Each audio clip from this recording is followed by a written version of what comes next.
Rise of the Liberation Mechanics, published on Substack. Chapter 1, Race Car Crash. Reed stepped forward with purpose. Life requires money. Ready, fire, and then aim. He knew the consequences of not acting.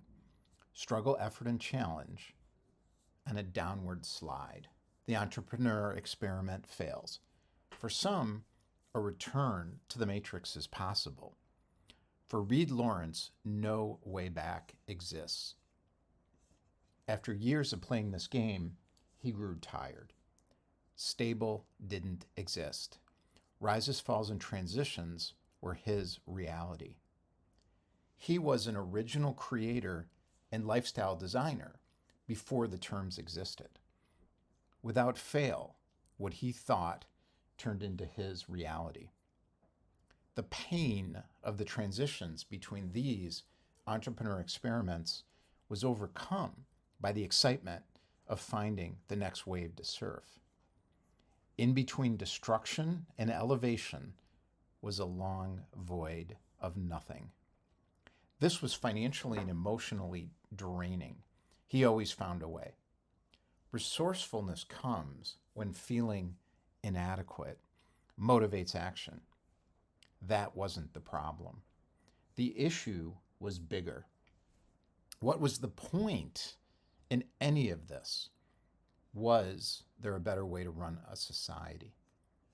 Why did certain people with superior minds and inferior thoughts define what's next?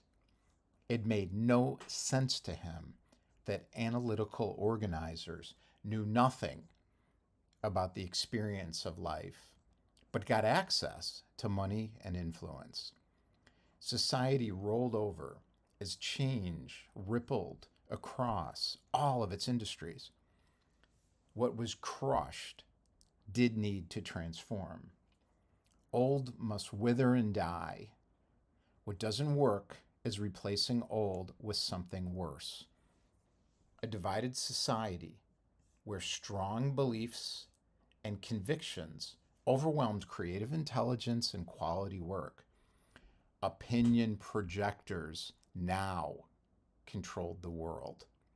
All domains of life crumbled due to internal rot.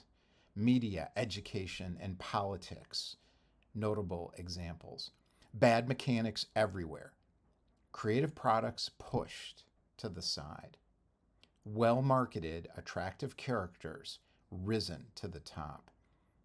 It happened before his very eyes. Why do people allow this? He thought.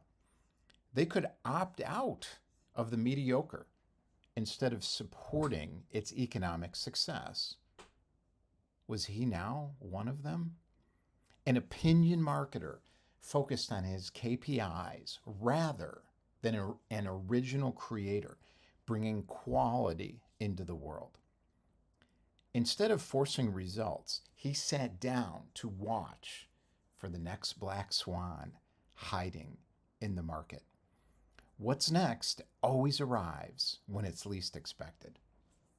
His new purpose was to find his and then surf whatever wave carried the black swan into the future as the current society, exhausted by itself, collapsed into the sea. The opinion projectors could not be unplugged. They could be ignored. Deep underneath the sea, formed like pearls, the liberation mechanics were the black swans. Reed Lawrence was one of them. He wasn't the only one. Forged like steel, wrapped in cotton, over the next few years, his journey into purpose led to a surprise beginning. Next, Chapter 2, Outside the Matrix.